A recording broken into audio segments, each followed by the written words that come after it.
శుక్లాంబరధరం విష్ణుం శశివర్ణం చతుర్భుజం ప్రసన్నవదనం ధ్యాయేత్ సర్వవిఘ్నోపశాంతయే అని స్వామివారి నమస్కారం చేసుకుని మన వ్యాస భాగవతంలో 4వ స్కందంలో 6వ అధ్యాయంలోకి వచ్చాము.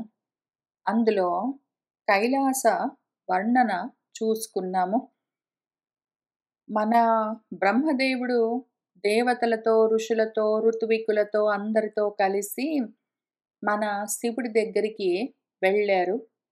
కైలాసంలో వటవృక్షం కింద మన శివుడు చిన్ముద్రతో వీరాసనంలో కూర్చుని కనిపించారు.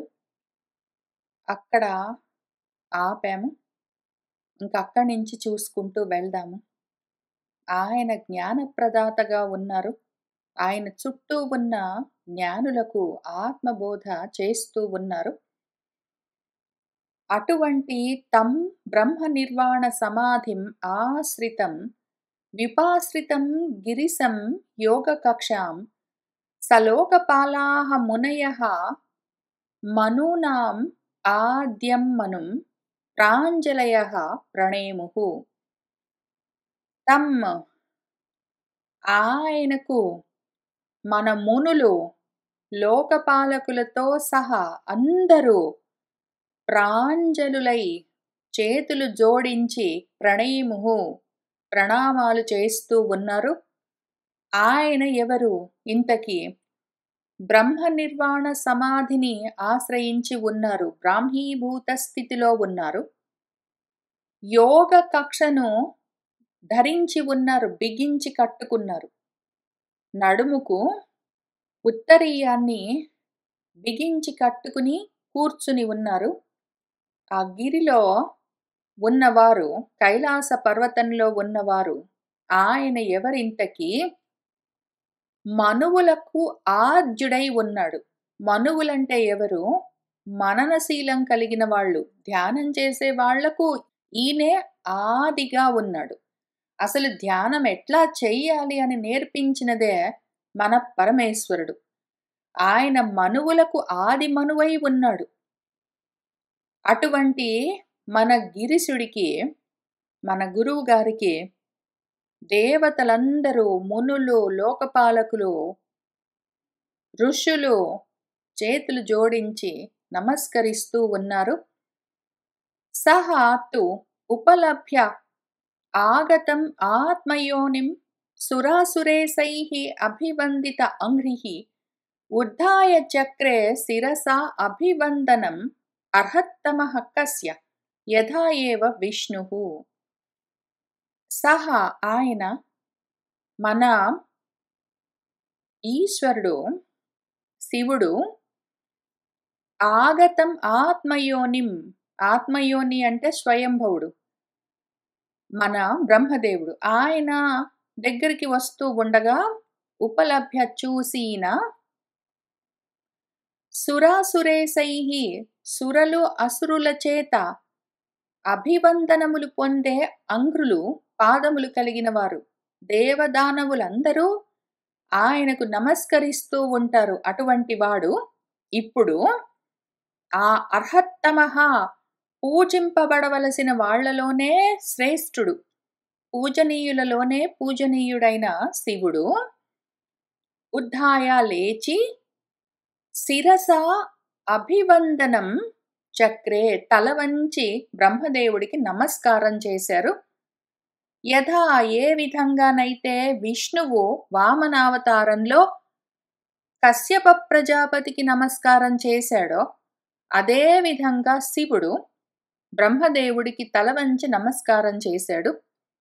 తథా అపరే సిద్ధగణాః బ్రహ్మర్షిభిః ఏ వై సమంతాత్ అను నీలలోహితం నమస్కృతః ప్రాహ శశాంక శేఖరం కృత ప్రణామం ప్రహసన్నివ ఆత్మభూః.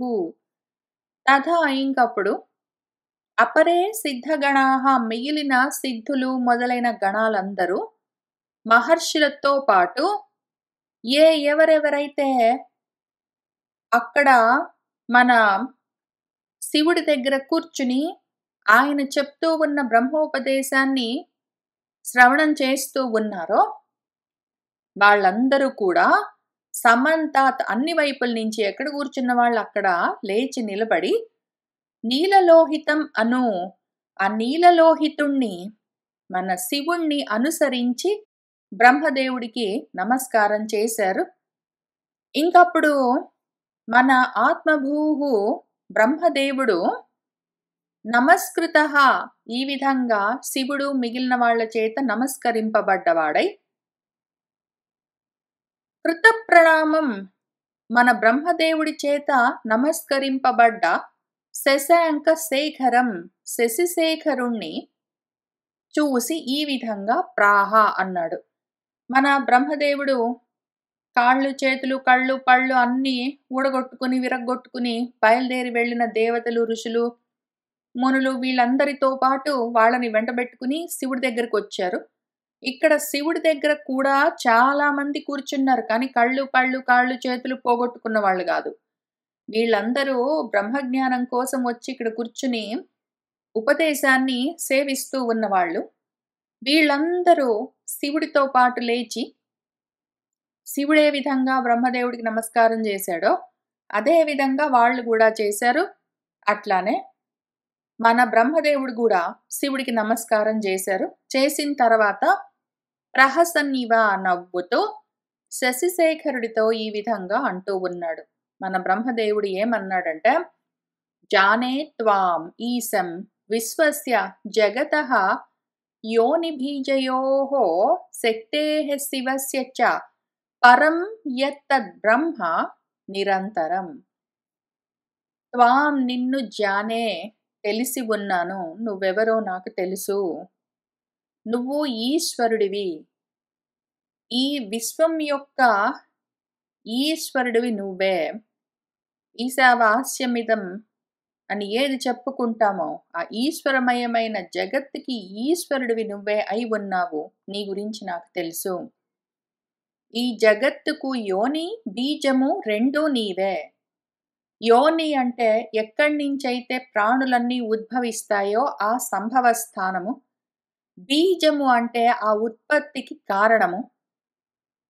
ఈ జగత్తు యొక్క ఉత్పత్తికి నువ్వే రెండు రూపాలుగా ఉంటావు.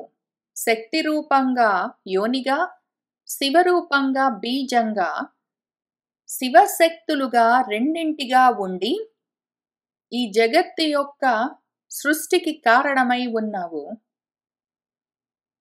అటువంటి నువ్వున్నావో, జగత్కారణమైన నువ్వు ఏదైతే నిరంతరమైన పరం బ్రహ్మ అంటారో, నిరంతరం అంటే రెండోది లేని అద్వితీయమైన పరబ్రహ్మమేమున్నదో, ఏకం ఏవ అద్వితీయమైన ఆ పరబ్రహ్మము జగదుత్పత్తి కోసము రెండు రూపాలుగా తనను తాను సృష్టించుకుని అక్కడి నుంచి ఈ జగత్తంతా కల్పిస్తూ వస్తూ ఉన్న జగత్కారణము నువ్వే అని, దానికి ఈశ్వరుడివి నువ్వే అని తెలిసి ఉన్నవాణ్ణి నాకు తెలుసు.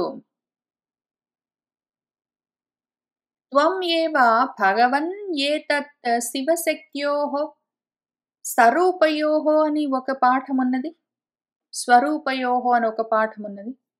విశ్వం సృజసి పాసి అత్సి క్రీడన్ ఊర్ణపటః యథా. భగవన్, ఓ భగవాన్ ఈశా, త్వం ఏవ నువ్వే శివశక్తి రూపాలుగా ఉంటావు. ఉన్నది ఒక్కడివి నువ్వే, అద్వితీయం నిరంతరం పరబ్రహ్మం. కానీ నువ్వే శివశక్తులుగా రూపాలు ధరించి, ఎందుకు అంటే ఈ విశ్వాన్ని సృష్టిస్తూ ఉంటావు సృజసి, విశ్వాన్ని పాతి రక్షతీతి అని పాలిస్తూ ఉంటావు, స్థితి చేస్తూ ఉంటావు పాసి, ఆ విశ్వాన్ని అత్సి మళ్ళీ లయం చేస్తూ ఉంటావు. ఈ విధంగా యథా ఊర్ణపటః ఊర్ణనాభిలాగా సాలెపురుగులాగా క్రీడన్ ఆడుతూ ఉంటావు. త్వం ఏవ ధర్మార్థ దుగాభిపత్తయే దక్షేణ సూత్రేణ ససర్జిత అత్వరం త్వయా ఏవ లోకే అవసితాః చ సేతవః యాన్ బ్రాహ్మణాః శ్రద్ధదతే ధృతవ్రతాః. త్వం ఏవ, నువ్వే ఇదంతా చేసింది. అక్కడ దక్షుడి యజ్ఞము జరగడానికి కారణమూ నువ్వే.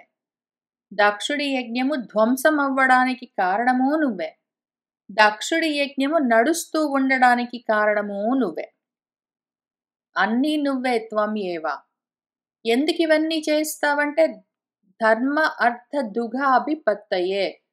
ధర్మాన్ని అర్థాన్ని ఇచ్చేదేదున్నదో వేదము, దాన్ని నిలబెట్టడం కోసము దక్షుడు అన్న సూత్రం ద్వారా, ఆ పాత్ర ద్వారా అధ్వరాన్ని ససర్జిధ, ఈ అధ్వరాన్ని యజ్ఞాన్ని సృష్టించావు. త్వయా ఏవ, నీ వల్లే ఈ లోకంలో ఆ ధర్మ సేతువులు, ధర్మార్థాలు, ఆ మర్యాదలన్నీ, ఆ కట్టుబాట్లు, నియమాలన్నీ అవసితాహ, నిలబడి ఉంటాయి. ఏ నియమాలున్నాయో, ఏ ధర్మాలున్నాయో యాన్, వాటిని ధృతవ్రతులైన, వ్రతాన్ని ధరించిన వాళ్ళు, ధర్మాన్ని వ్రతంగా ధరించిన వాళ్ళెవరు ఉన్నారో, వేదాన్ని ధర్మంగా ధృతిగా ధరిస్తూ ఉన్న వాళ్ళెవరున్నారో వాళ్ళందరూ ఆ బ్రాహ్మలు, బ్రహ్మాన్ని అంటే వేదాన్ని ధరించేవాళ్ళు, బ్రాహ్మలు అంటే బ్రహ్మ మార్గంలో ఉన్నవాళ్ళు, వేదంలో చెప్పిన విధంగా జ్ఞాన మార్గంలో ఉన్నవాళ్ళు, వేదంలో చెప్పిన విధంగా కర్మ మార్గంలో ఉన్న వాళ్ళందరూ బ్రాహ్మలు. నువ్వు నిలబెట్టిన, నువ్వు నడిపిస్తూ ఉన్న ఈ ధర్మసేతువులను, కట్టుబాట్లను, మర్యాదలను, ధర్మాలను శ్రద్ధగా ధరించి ఉంచుతున్నారు. త్వం కర్మణాం మంగళా మంగళానాం కర్తుః స్మ లోకం తనుషేష్వః పరం వా అమంగళానాం చ తమిస్రం ఉల్బణం విపర్యయః కేన తత్యేవ కస్యచిత్.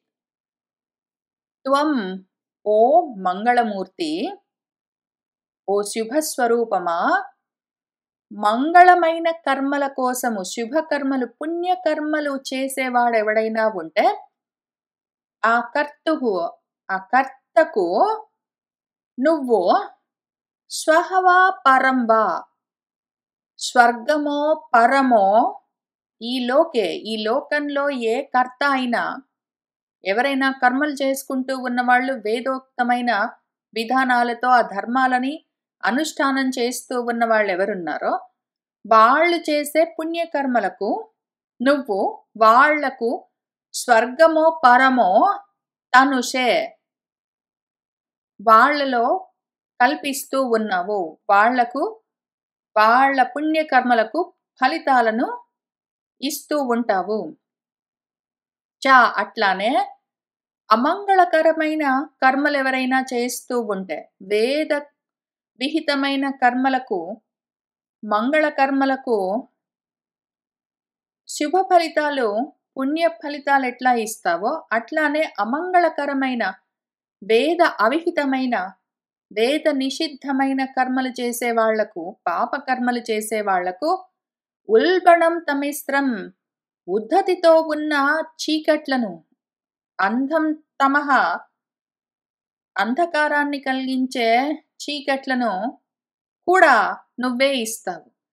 వాళ్ళు మంచి పనులు చేస్తే శుభ ఫలితాలు ఇస్తావు, వాళ్ళు చెడు కర్మలు చేస్తే అశుభ ఫలితాలు ఇస్తావు. వాళ్ళు వేదోక్తమైన పుణ్యకర్మలు చేస్తే వాళ్లకు ప్రకాశాన్ని, వెలుగునిస్తావు, జ్ఞానాన్ని ఇస్తావు. వాళ్ళు ఒకవేళ అశుభ కర్మలు చేస్తే వాళ్లకు చీకట్లను, అజ్ఞానాన్ని, అవిద్యనిస్తావు. అయితే ఒక్కొక్కసారి అన్నీ ఇదే విధంగా బ్లాక్ అండ్ వైట్ లాగా ఉండవు. అంత ఖచ్చితంగా మంచి పని చేస్తే మంచి ఫలితాలు, చెడు పని చేస్తే చెడు ఫలితాలు అని వెంటనే చెప్పడం కష్టం. ఒక్కొక్కసారి విషయం ఎట్లా ఉంటుందంటే, కర్మలు మంచి కర్మలే మొదలు పెడతాము, కానీ ఏదో కారణానికి ఫలితాలు చెడిపోతాయి, దుష్ఫలితాలు కలుగుతాయి. మన దక్షుడు కూడా పాపము మంచి పనే మొదలుపెట్టాడు. యజ్ఞం చేయడం మంచి పనే గదా! కానీ అట్లా కసెచ్చిత్ ఎవడైనా ఎప్పుడైనా ఏదో ఒక కర్మ చేస్తూ ఉంటే ఏదో కారణానికి తత్యేవ అదే కర్మ. వాడు మంచి పని అనుకోని మొదలుపెడితే అది విపరీతంగా మారిపోవచ్చు. దానికి విపరీత ఫలితాలు కలగొచ్చు. విపర్యయం కలగొచ్చు గదా! మన దక్షుడు పాపం ఏదో మొదలుపెట్టాడు. అయితే ఏదో కారణానికి అది చెడిపోయింది అని చెప్తూ ఉన్నారు మన బ్రహ్మదేవుడు. అయితే ఏదో కారణానికి ఏమన్నది, కర్మ మంచిదే, యజ్ఞం చేయడం మంచిదే. కానీ చేసే ఉద్దేశం సరిగ్గా లేదు. ఆయన చేస్తూ ఉన్న ఉద్దేశము ఇతరులను బాధ పెట్టడమే ప్రధానంగా ఆయన మొదలుపెట్టాడు.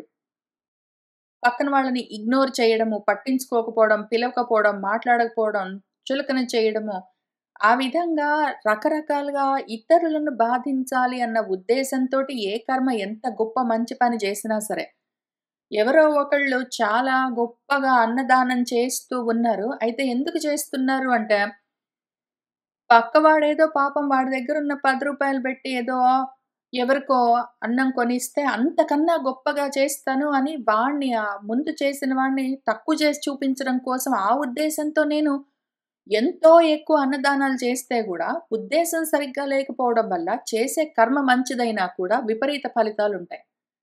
మన బ్రహ్మదేవుడికి తెలుసు. అయినా గూడా ఆయన ఏదో కారణానికి ఎవరైనా చేస్తే ఒక్కొక్కసారి ఏదో కారణానికి విపరీత ఫలితాలు కలుగుతూ ఉంటాయి అని సర్ది చెప్తూ ఉన్నాడు. సరే చూద్దాము. ఎందుకు అంటే మరి దక్షుడికి కన్న తండ్రి కాబట్టి ఆయన చెప్పవలసింది ఆయన పైగా యజ్ఞం చెడిపోయింది. దాన్ని నిలబెట్టవలసిన పని ఉన్నది బ్రహ్మదేవుడికి. కాబట్టి ఈ కారణాలకి ఆయన ఏదో చెప్తున్నాడు విందాము. నవై సతాం త్వచ్చరణార్పిత ఆత్మనాం భూతేషు సర్వేషు అభిపశ్యతాం తవ భూతాని చ ఆత్మని అపృథక్ దిదృక్షతాం ప్రాయేణ రోషః అభిభవేత్ యథా పశ్యుం. అయితే సత్పురుషులుంటారు. వాళ్ళేం చేస్తారు? త్వత్ చరణార్పిత ఆత్మలై ఉంటారు. నీ ఆచరణను మనసులో పెట్టుకుని అదే విధంగా వాళ్ళు అనుసరిస్తూ ఉంటారు. సర్వభూతాలను తవ నీగానే అభిపశ్యత చూస్తూ ఉంటారు. ప్రాణులన్నింటినీ నువ్వుగానే చూస్తూ ఉంటారు. ప్రాణులన్నింటినీ వాళ్ళలో దర్శిస్తూ అపృథక్ దృక్కులై ఉంటారు. భేదభావన లేకుండా ప్రాణులన్నింటినీ ఆత్మగానే దర్శిస్తూ ఉంటారు. సర్వ ప్రాణులలో ఆత్మనే చూస్తూ ఉంటారు. పరాత్మ ఏ విధంగా ఆచరించమని చెప్పారో అదే విధంగా ఆచరిస్తూ ఉంటారు సత్పురుషులు. అటువంటి వాళ్లకు ప్రాయేణ ఎప్పుడైనా సరే పశుం యథా పశువులకొచ్చినట్టు రోషమన్నది నా అభిభవేత్ కలగదు. సత్పురుషులకు మహాత్ములకు ప్రాణులన్నింటినీ ఆత్మగానే చూస్తూ ఉన్న వాళ్లకు భేద దృష్టి లేని వాళ్లకు రోషమన్నదెప్పుడూ కలగదు. క్షుదగ్ధియః కర్మదృశః దురాశయాః పరోదయేన అర్పిత హృద్రుజః అనిశం పరాన్ దురుక్తైః వితుదంతి అరుంతుదాః తాన్ మా అవధి దైవవధాన్ భవత్విదః. ఇంకా వీళ్లకు ఈ సత్పురుషులకు ఆపోజిట్ గా ఉన్న వాళ్ళు ఎట్లా ఉంటారు? వీళ్ళేమో అపృథక్ దృక్కులై ఉంటారు. వీళ్ళు భేదాలు చూడరు. తనపర భేదాలు, తరతమ భేదాలు, మంచి చెడు, సుఖము దుఃఖము, చలి వేడి, నువ్వు నేను అని భేదాలు చూడరు. తనకు భగవంతుడికి వేరు చూడరు. తనకు మిగిలిన ప్రాణులకు వేరు చూడరు. అంతా ఒక్కటిగానే అనన్యంగా చూసేవాళ్ళు అపృథక్ దృక్కులు. ఈ అనన్య దృష్టి లేని వాళ్ళు పృథక్ దృష్టి ఉన్న వాళ్ళు ఉంటారు. పృథక్ భావంతో ఉన్న బుద్ధులు, భేద బుద్ధులుంటారు. ప్రతిదాన్ని భేదంగా, వేరుగానే చూస్తారు. నాది, నావాడు, నీవాడు, నువ్వు, నా ఉద్యోగము, నీ డబ్బులు, వాడెక్కువ, వీడు తక్కువ, నాకిది రాలేదు, నీకొచ్చింది అని అన్ని వేరు వేరు వేరుగా చూసే పృథగ్ధియః భేద బుద్ధితో ఉన్నవాళ్ళు కర్మదృశః కర్మదృష్టి వీళ్ళ దృష్టి ఎప్పుడు ఆత్మ పైన ఉండదు, కర్మల పైన ఉంటుంది. దురాశయాః ఆశయాలుంటాయి వీళ్ళకన్ని దుర్మార్గమైన ఆశయాలు, ప్రాపంచికమైన ఆశలు, కోరికలు. వాళ్ళ మనసులంతా ఆశలతో నిండి ఉంటాయి. వాళ్ళు అనిసం ఎల్లప్పుడూ పరోదయేన పరులకు ఏదైనా భాగ్యోదయం కలిగితే, పక్కన వాళ్ళు బాగుపడితే వీళ్ళ హృదయము రుజతో అర్పితం నిండి ఉంటుంది. పక్కన వాడు బాగుపడ్డాడంటే వీడికి ఎంత కష్టం అనిపిస్తుందో మనసుకు, అట్లానే వాళ్ళు దాంతో పాటు అరుంతుదాహ పక్కన వాళ్ళను కావాలని బాధ పెట్టడానికి ప్రయత్నం చేస్తారు. పక్కన వాడు బాగుపడ్డాడంటే వీడు ఎంతో బాధపడతాడు. పనిగట్టుకుని పక్కన వాళ్ళని బాధ పెట్టడానికి ప్రయత్నం చేస్తూ ఉంటారు. వాళ్ళు అనవసరంగా పరాన్ ఇతరులను దురుక్తైహి చెడు మాటలతో, బాధ పెట్టే పలుకులతో వితుదంతి పొడుస్తూ ఉంటారు. మాటల ఈటలు, మాటల బాణాలు అని చెప్తూ ఉంటారు. ఆ విధంగా మాటలతోటే పొడుస్తూ ఉంటారు వీళ్ళు అదే పనిగా. అటువంటి వాళ్ళు దైవవధులు. దైవం చేత, ప్రారబ్ధం చేత ఎప్పుడో నశించారు వాళ్ళు. ఇటువంటి ప్రారబ్ధ కర్ములు, భేద బుద్ధి కలిగిన వాళ్ళు, కర్మ దృష్టి కలిగిన వాళ్ళు, ఎవరైనా బాగుపడితే చూసి ఓర్వలేని వాళ్ళు, ఇతరులని పనిగట్టుకుని బాధ పెట్టేవాళ్ళు, మనసులో ఆశలు, కోరికలు, కామాలు, కోపాలు పెట్టుకుని ఉన్నవాళ్ళు, అసలు వాళ్ళ ప్రారబ్ధం వల్ల, వాళ్ళ దైవవశాత్తు వాళ్ళెప్పుడో చనిపోయారు. ఆ కాలం వస్తే నిజంగానే పోతారు. ఆ శరీరాలు ఉండవంతే. అసలు వాళ్ళు దైవోపహతులు ఆల్రెడీ. అటువంటి వాళ్ళను భవద్విదః మీ వంటి వాళ్ళు మా అవధిత్ మళ్ళీ పనిగట్టుకుని చంపవలసిన పని లేదు. వాళ్ళెప్పుడో దైవోపహతులు. వాళ్ళు ప్రారబ్ధం, వాళ్ళు చేసిన ప్రారబ్ధ కర్మల వల్ల వాళ్ళే ఫలితాలు అనుభవిస్తారు. మృత్యు పాలైపోతూ ఉంటారు. కర్మలు చేసే వాళ్ళకేం మిగులుతుంది? జన్మలే ఉంటాయి. జన్మలు కావాలంటే మరణాలుంటాయి. వాళ్ళెప్పుడో జనన మరణ చక్రంలో ఉండి పుడుతూ చస్తూ ఉన్న వాళ్ళు ఎప్పుడో చచ్చిన వాళ్ళే. అటువంటి వాళ్ళను నువ్వు మళ్ళీ కొత్తగా చంపవలసిన పని లేదు అని మళ్ళీ చెప్తూ ఉన్నారు మన బ్రహ్మదేవుడు. ఇందులో ఉన్న ప్రాబ్లమ్ ఏంటంటే, ఈ లాజిక్‌లో బ్రహ్మగారి ఆలోచనలో ఉన్న ఇష్యూ ఏంటంటే, దైవం వల్ల వాళ్ళెప్పుడో వధింపబడ్డారు అంటే, ప్రారబ్ధ కర్మ వల్ల వాళ్ళెప్పుడో నశించారు, కాలమొస్తే పోతారు అంటే, ఆ కాలం ఎవరు మళ్ళీ? ఈశ్వర స్వరూపము. నీ వంటి వాళ్ళు చంపవలసిన పని లేదు అంటే, నీ వంటి వాళ్ళెవరు? ఆ భగవంతుడే ఆ సమయంలో.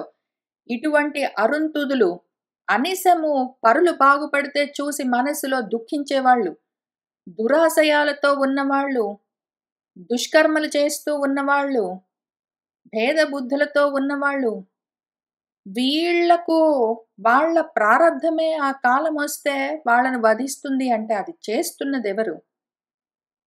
ఆ తత్వము ఈశ్వరము. అది చేస్తేనే కదా ఇది జరిగేది. ఆటోమేటిక్‌గా ఇంకెవరో వచ్చి చేస్తారేంటి? బ్రహ్మదేవుడు ఏం ఆలోచించుకుని ఏం మాట్లాడుతున్నారో తెలియదు.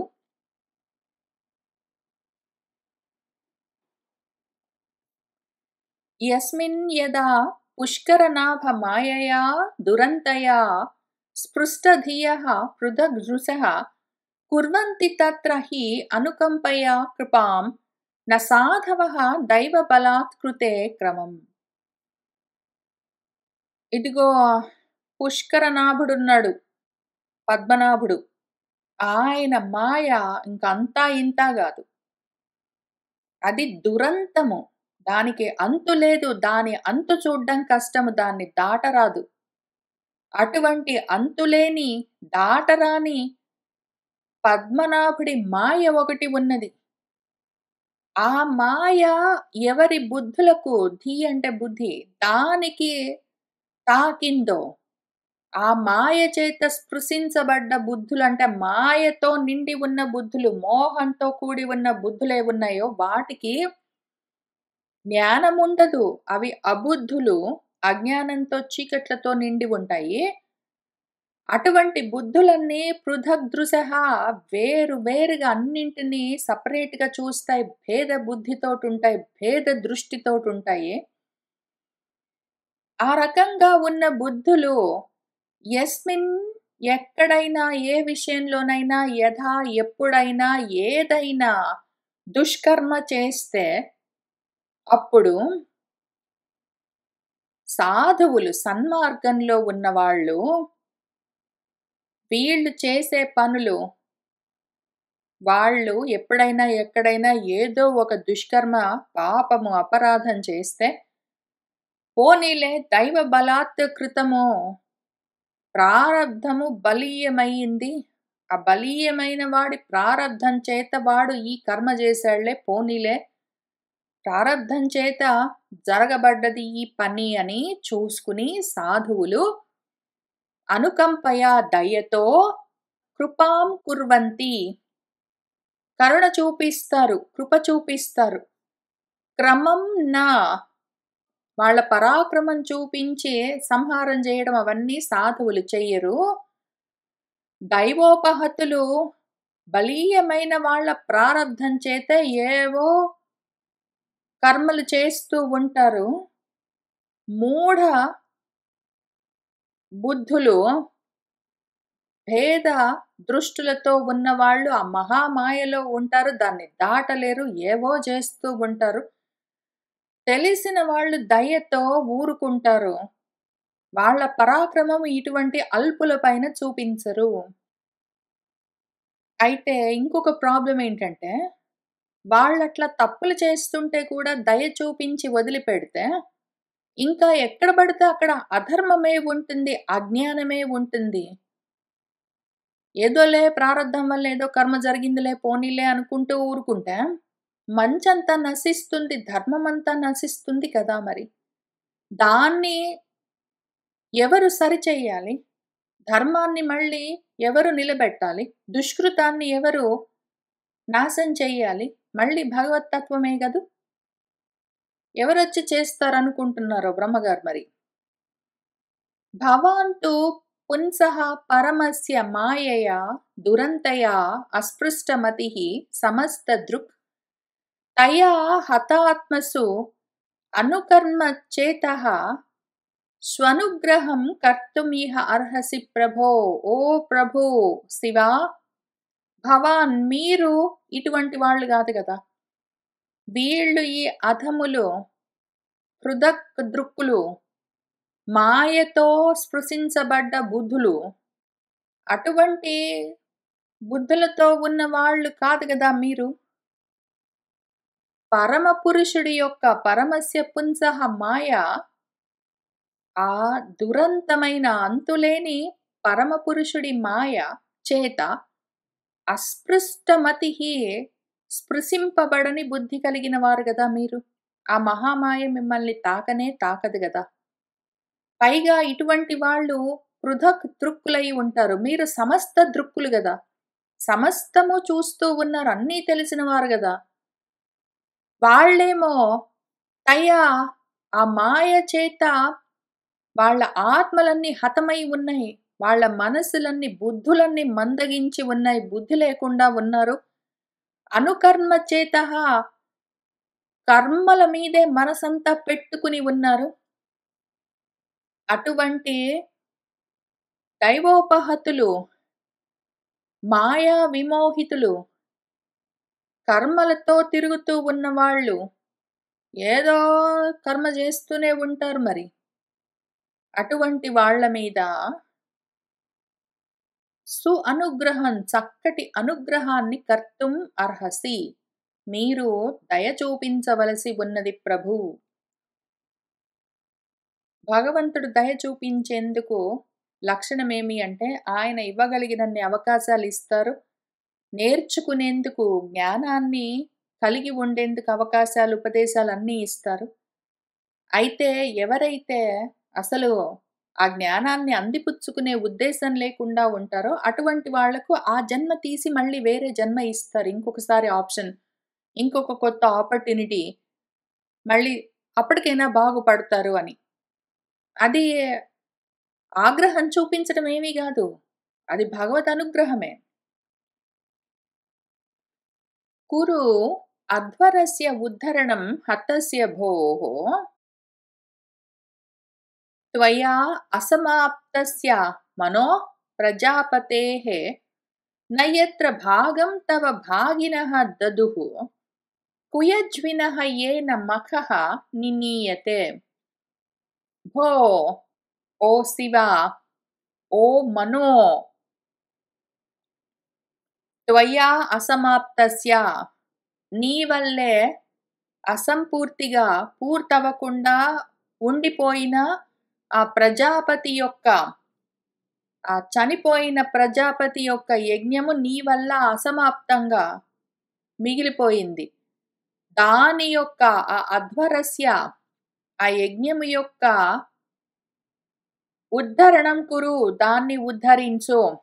నీ వల్లే చనిపోయిన ఆ దక్షుడి యొక్క యజ్ఞము నీ వల్లే చెడిపోయింది. దాన్ని మళ్ళీ పూర్తి చేయవలసిన బాధ్యత నీదే. అది కురు, చెయ్యి. కావాలంటే నీకు భాగం రాలేదనే కదా నువ్వు ఇంత కోపంతో యజ్ఞాన్ని ధ్వంసం చేసావు. సరే, అయితే అసలు ఏన మఖః నినీయతే, ఎవరి వల్లనైతే ఈ యజ్ఞము నడుస్తూ ఉంటుందో ఆయన లేకపోతే ఆ యజ్ఞం నడవదు అన్న విషయము ఈ యాజ్ఞికులకు, ఈ ఋత్వికులకు తెలియలేదు. మూర్ఖులు. యజ్ఞాలు చేస్తారు కానీ కుయజ్ఞాలన్నీ చేస్తారు మా వాళ్ళు. ఆ వేదాలన్నీ చదువుకుంటారు కానీ వాళ్ళకి అర్థం కాక చేసే కర్మల్లో నువ్వుంటేనే ఆ కర్మలు నడుస్తాయి, నువ్వుంటే ఆగిపోతాయి, నువ్వుంటేనే అవి సృష్టింపబడతాయి, నువ్వు లేకపోతే ఇదంతా జరగదు అని తెలియక వాళ్ళు ఏం చేశారంటే, ఎత్ర ఏదైతే ఆ యజ్ఞానికి భాగం ఉన్నదో భాగస్థుడివైన నీకు నా దదుహు ఇవ్వలేదు. మా వాళ్ళు మూర్ఖులు.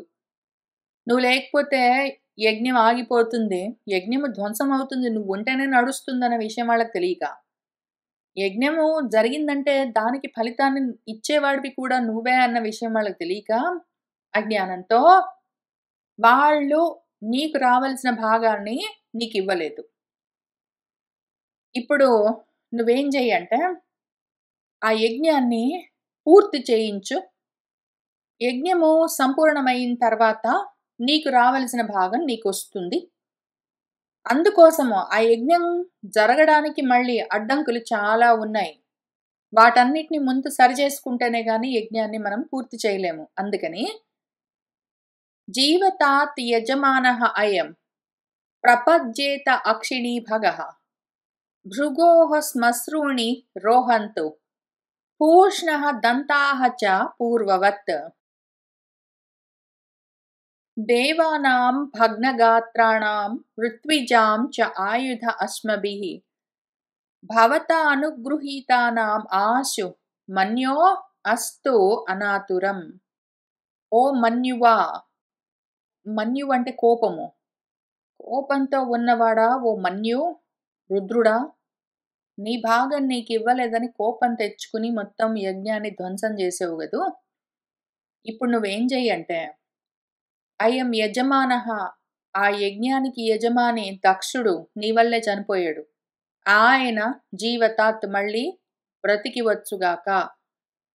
భగుడు నీ వల్లే అక్షులను కళ్ళను పోగొట్టుకున్నాడు. ఆయన మళ్ళీ కళ్ళను ప్రపద్యేత పొందాల్సి ఉన్నది. ఆయనకు మళ్ళీ కళ్ళు రావాలి. భృగోహో శ్మశ్రూణి, మీ వాళ్లే భృగువు యొక్క మీసాలు గడ్డాలన్నీ ఊడబెరికారు. మళ్ళీ అవన్నీ తిరిగి రావాలి.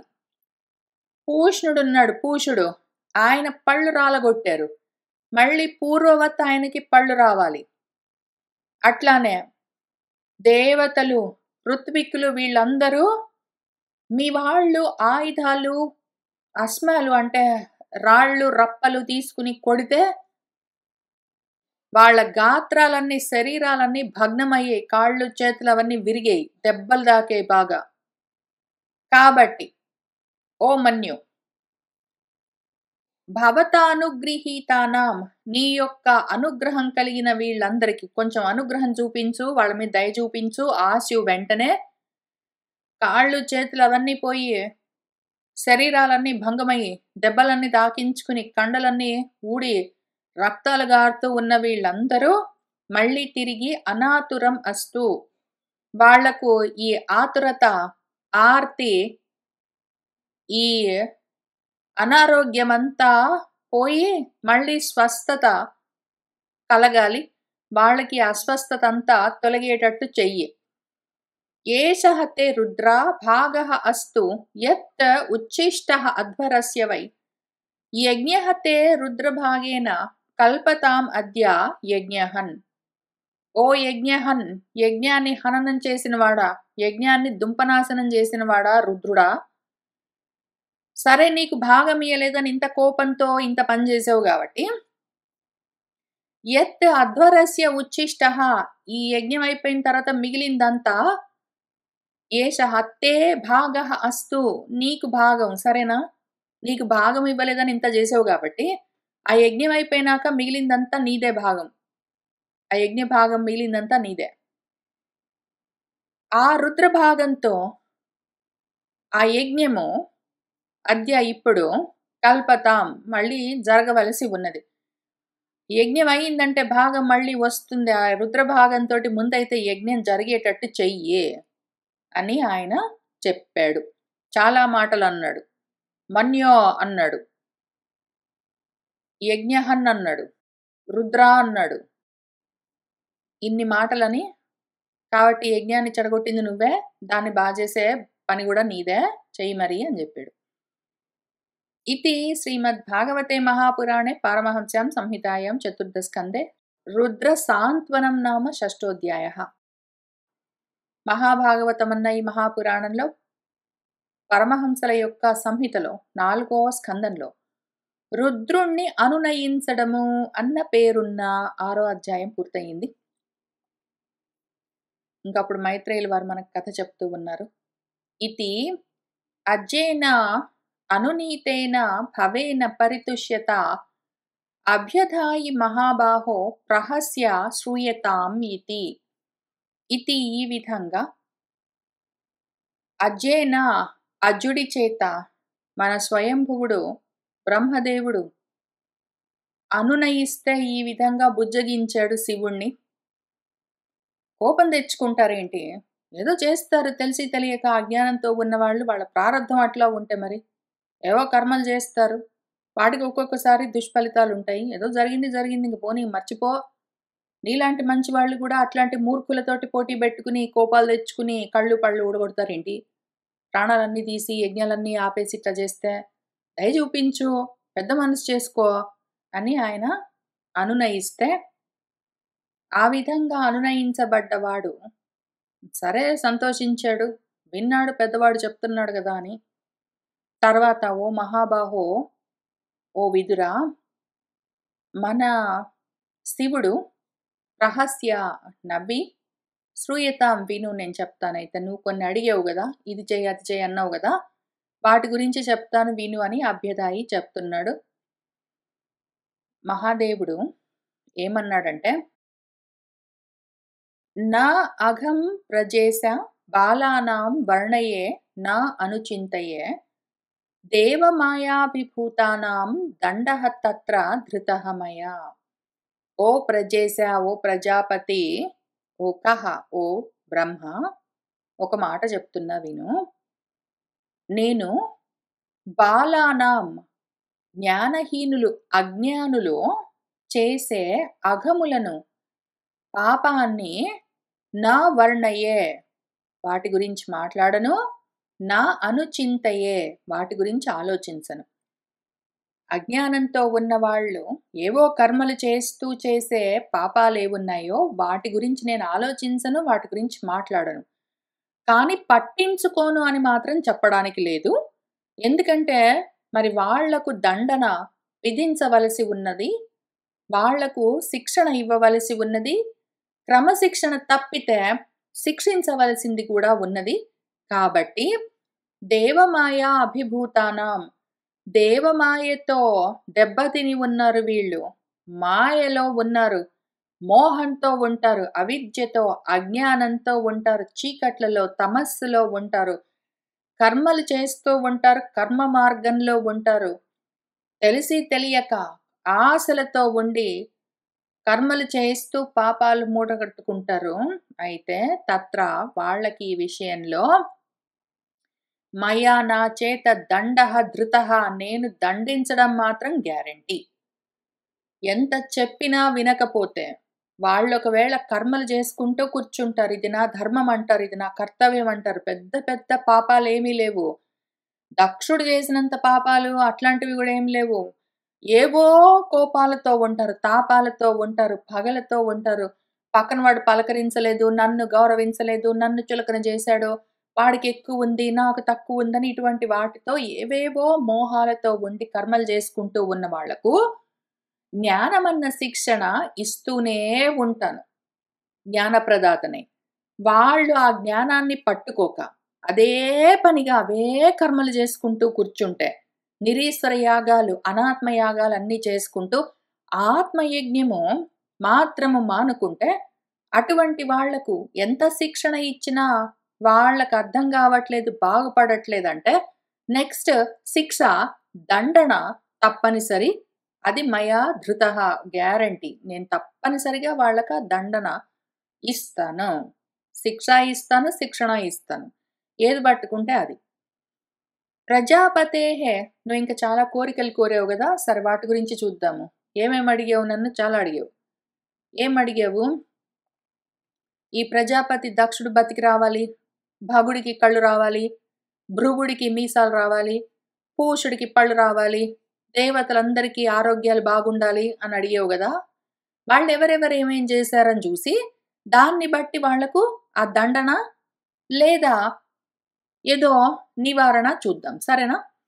ప్రజాపతేః దగ్ధశీష్ణః భవతు అజముఖం శిరః మిత్రస్య చక్షుషా ఈక్షేత భాగం స్వం బర్హిషః భాగః పూషా తు యజమానస్య దద్భిః జక్షతు పిష్టభుక్ దేవాః ప్రకృత సర్వాంగాః ఏ మే ఉచ్చేషణం దదుః బాహుభ్యాం అశ్వినోః పూష్ణః హస్తాభ్యాం కృతబాహవః భవంతు అధ్వర్యవః చ అన్యే భస్తశ్మశ్రుః భృగుః భవేత్. ప్రజాపతి, దక్ష ప్రజాపతి, ఆయన శిరస్సు దగ్ధమైపోయింది కాబట్టి ఆయనకు అజముఖము, మేక ముఖంతో ఉన్న తల భవతు అవుగాక,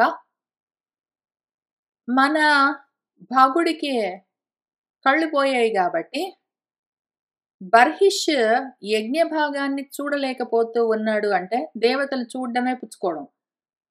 ఆ యజ్ఞ భాగం ఆయనకి రాకుండా పోతుంది కళ్ళు లేకపోతే. కాబట్టి ఆయన చేసిన అపరాధానికి దండన గ్యారంటీ. కళ్ళు పోయాయంటే పోయాయంతే, మళ్ళీ వచ్చేది లేదు. కానీ చూపు మాత్రం ఇస్తాను, డైరెక్ట్గా ఆయన కళ్ళతోటి కాదు. మిత్రుడున్నాడు కదా, ఆ మిత్రుడు ద్వాదశాదిత్యుల్లో భగుడు ఒక ఆయన, మిత్రుడు ఒక ఆయన. భగుడికి కళ్ళు పోయాయి కాబట్టి మిత్రుడి చక్షుష కళ్ళతో స్వంభాగం, ఆ బర్హిష్ యజ్ఞం యొక్క తన భాగాన్ని మిత్రుడి కళ్ళతో ఈ క్షేత్ర చూసుకుంటాడులే, పోనీలే, ఆ రకంగా ఆయన భాగం ఆయనకు అందుతుంది. ఇంకా పూషుడు ఉన్నాడు. పూషుడు పళ్ళు రాలగొట్టించుకున్నాడు కదా, ఈయన సంగతి చూద్దాము. ఈ పూషుడు పళ్ళు లేకపోతే యజ్ఞ భాగాన్ని ఎట్లా పుచ్చుకుంటాడంటే, సరే చూద్దాము. యజమానుడి యొక్క దద్భిహి, పళ్ళతోటే జక్షతు తింటాడు. యజమాని తింటే పూషుడు తిన్నట్టే. లేదా ఈయన సొంతంగా తినాలి అంటే పిష్టభుక్, పిండి ఏమైనా ఉంటే మింగుతాడు. మన పూషుడు ఆయనకు ఆవిర్భాగాలు కావాలి అంటే పళ్ళు లేవు గదా అన్నప్పుడు, ఆ యజ్ఞాన్ని చేసే యజమాని యొక్క దంతాలతోటే తింటాడు. లేదా పిండేమైనా నాకుతాడు. తర్వాత దేవతలున్నారు వాళ్ళందరికి ఆరోగ్యాలు మళ్ళీ బాగుండాలన్నావు గదా!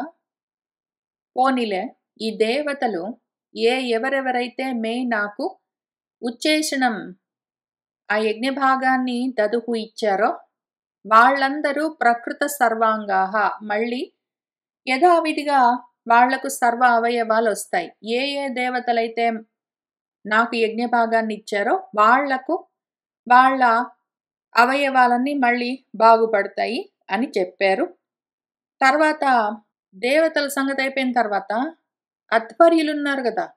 ఎవరెవరి ఆధ్వర్యంలో ఈ నిరీశ్వర యాగాలన్నీ జరిగాయో ఆ అధ్వర్యులు అన్యే వేరే వాళ్ళు మిగిలిన వాళ్ళందరూ చేతులు పోగొట్టుకునున్నారు గదా! వాళ్లకు అశ్వినీ దేవతల చేతులే వీళ్ళ చేతులుగా ఉంటాయి. లేదా పూషుడి చేతులను పెట్టుకుని వీళ్ళు కర్మలు చేస్తారు. అధ్వర్యులున్నారయ్యా శివ! వాళ్ళ ఆధ్వర్యంలోనే ఇక్కడ ఈ యజ్ఞం జరగాలి. వాళ్ళ చేతులు విరగ్గొట్టారు మీ వాళ్ళు. మరి యజ్ఞం ఎట్లా చేస్తారు? కర్మ చేయాలంటే చేతులు కావాలి గదా! అంటే వాళ్ళు చేసిన పనికి చేతులు పోయాయి మరి. కానీ అశ్వినీ దేవతల చేతిలో, పూషుడి చేతిలో పెట్టుకుని వీళ్ళు కర్మలు చేస్తూ భవంతు ఉంటారులే. ఇంకొక ఆయనున్నాడు భృగు మహర్షి. ఇంత జరుగుతుంటే అక్కడ కూర్చొని యజ్ఞాలన్నీ చేస్తూ, ఏవేవో దేవతలందరినీ రుభవులని పిలుస్తూ, ఆహ్వానిస్తూ ఏంటో చేశాడు కాబట్టి ఆయన గురించి చూద్దాము. ఆయన మీసాలు గడ్డాలు పెరికేశారు గదా మా వాళ్ళు. ఆయన భస్తస్మశ్రుహు మేక పోతు యొక్క మీసాలు గడ్డాలు ఉండేవాడుగా భవేతవుతాడు అని ఆయన తీర్మానాలన్నీ చేశారు. సవరణలన్నీ చేశారు. అందరికీ మళ్ళీ అన్నీ బ్రహ్మదేవుడు కోరుకున్న విధంగా ఏమి ఇవ్వలేదు. వాళ్ళు చేసిన కర్మలకు ఫలితాలను ఇచ్చారాయన. ఒకవేళ వాళ్ళు తర్వాత పశ్చాత్తాపం పొందితే వాటికి సవరణలు కూడా ఇచ్చారు. ఇంకప్పుడు మన మైత్రేయుల వారు మనకు కథ చెప్తూ ఉన్నారు. తదా సర్వాణి భూతాని శ్రుత్వా మీఢుష్టముదితం పరితుష్టాత్మభిః తాత సాధు సాధు ఇతి అథ అబ్రువన్. పాపము మనవాళ్ళు కళ్ళు పళ్ళు కాళ్ళు చేతులు అన్ని బాడీ పార్ట్స్ పోగొట్టుకుని రకరకాలుగా తుంపనాశనమై ఉన్న ప్రజలందరూ సర్వాణి భూతాని మన మీడుష్టుడు. మీడుష్టం అంటే కోరిన కోరికలను ఈడేర్చేవాడు అని అర్థము. కోరికలను ఇట్లా కురిపిస్తూ అందులో ముంచెత్తేవాడు అని అర్థం. లేదా పూజింపబడే వాళ్ళలోనే పూజనీయుడని అర్థం. పూజింపబడేవాడు, స్తుతింపబడేవాడు, కోరిన కోరికలు తీర్చేవాడు, కోరికలతో తడిపేవాడు అని అర్థం. అటువంటి వాడు పాపం ఇట్లా వరాలు కురిపించాడు.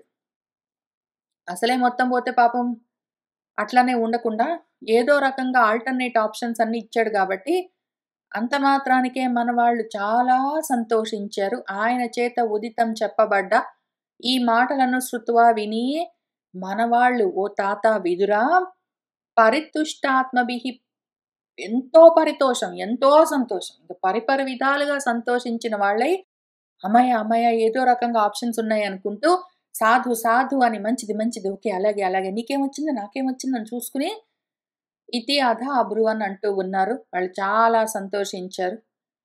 తతః మీఢ్వాంసం ఆమంత్ర్య శునాసీరాః సమహర్షిభిః భూయః తద్దేవయజనం సమీఢ్వద్వేధసః యయుః.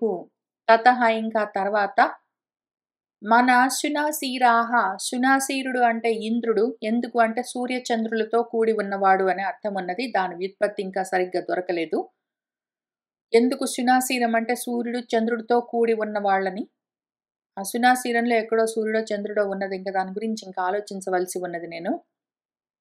కాక ఇక్కడ శునాసీరులు అంటే సూర్యచంద్రులతో కూడి మొత్తం మన దేవతలందరూ.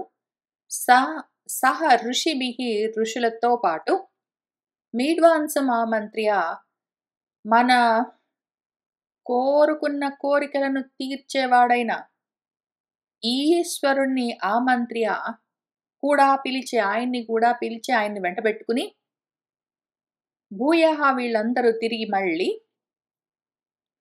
సమీఢ్వత్ వేధసః మన శివుడు వేధసుడు అంటే బ్రహ్మదేవుడితో సహా కలిసి దేవయజనం ఎక్కడ ఉన్నదో, ఆ దేవయజ్ఞం ఎక్కడ జరుగుతూ ఉన్నదో అక్కడికి ఆ యజ్ఞ వాటికకు యయుః వెళ్ళారు. విధాయ కార్త్స్నేన చ తత్యథా ఆహ భగవాన్ భవః సందదుః కస్య కాయేన సవనీయ పశోః శిరః చ వెళ్ళి మళ్ళీ వీళ్ళందరూ యథా ఏ విధంగా మన భగవాన్ భవః మన శివుల వారు ఆహా చెప్పారో తత్ దాన్ని అదే విధంగా కార్త్స్నేన ఆ యజ్ఞాన్ని పూర్తిగా విధాయ ముగించి ఆ యజ్ఞాన్ని పూర్తి చేసి ఇంకా సవనీయ పశోహో ఆ యజ్ఞ పశువు అక్కడే ఒక మేక ఉన్నది, దాని శిరః తలను తీసుకుని వచ్చి కస్య కాయేన కహ అంటే దక్ష ప్రజాపతి ఆయన తలని తెగ కోసి అదే యజ్ఞ కుండంలో వేసి కాల్చేశారు మన వాళ్ళు. ఊరికే మొండెమున్నది, ఆ మొండానికి ఈ యజ్ఞ పశువు యొక్క తలను తీసుకొచ్చి సందదుహు కలిపారు. సంధీయమానే శిరసి దక్షః రుద్రాభివీక్షితః సద్యః సుప్తః ఇవ ఉద్ధస్తౌ దదృశే చ అగ్రతః మృడం. రుద్రాభివీక్షితః రుద్రుడు చూస్తూ ఉండగా మన దక్షుడు శిరసి సంధీయమానే ఆ శిరస్సుని సంధానం చేస్తూ ఉంటే, ఆ మొండానికి తలను తగిలిస్తూ ఉంటే శివుడు చూస్తూ ఉన్నారు. శివుడు చూస్తూ ఉండగా తలను ఆ మొండానికి తగిలించేసరికి ఆయన సుప్తః ఉద్ధస్తౌ ఇవ ఏదో నిద్రలో నుంచి మేల్కొంటున్నట్టుగా సద్యః వెంటనే లేచాడు. అగ్రతః ఎదురుగా ఉన్న మృడం దదృశే శివుణ్ణి చూస్తూ ఉన్నాడు. మిగిలిన వాళ్ళందరూ అక్కడికి వెళ్ళి ఆ యజ్ఞాన్ని పూర్తి చేశారు. యజ్ఞ పశువుని తీసుకొచ్చి దాని తల నరికి ఈయన తలకి పెట్టారు. ఇదంతా మళ్ళీ వేదంలోని విషయము, ఇదంతా టెక్నికల్ విషయాలు. యజ్ఞ పశువులు దాన్ని తల నరకడాలు ఎందుకు చేయడము, ఇవన్నీ విచారించి అర్థం చేసుకోవలసిన వేద విషయాలు. ఇక్కడ ఊరికే కథాపరంగా చూస్తున్నాం మనము. తర్వాత అవసరమైనంత దీని గురించి మనము విచారణ చేద్దాము, వివేచన చేద్దాము. ఇప్పటికి ఇంతవరకే.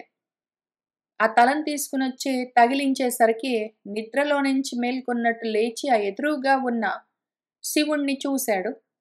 తదా వృషధ్వజ ద్వేష కలిలాత్మ ప్రజాపతి శివావలోకాత్ అభవత్ శరత్ హ్రదః ఇవ అమలః. తదా అప్పుడు మన ప్రజాపతి దక్ష ప్రజాపతి అంతకన్నా ముందు వృషధ్వజుడు ధర్మధ్వజుడు శివుడి పైన ద్వేషాన్ని పెంచుకుని ఆయన మనసంతా కలుషితమై ఉన్నది. అయితే ఇప్పుడు శివావలోకాత్ శివుణ్ణి చూసేసరికి ఆయన మనసంతా స్వచ్ఛమైపోయింది.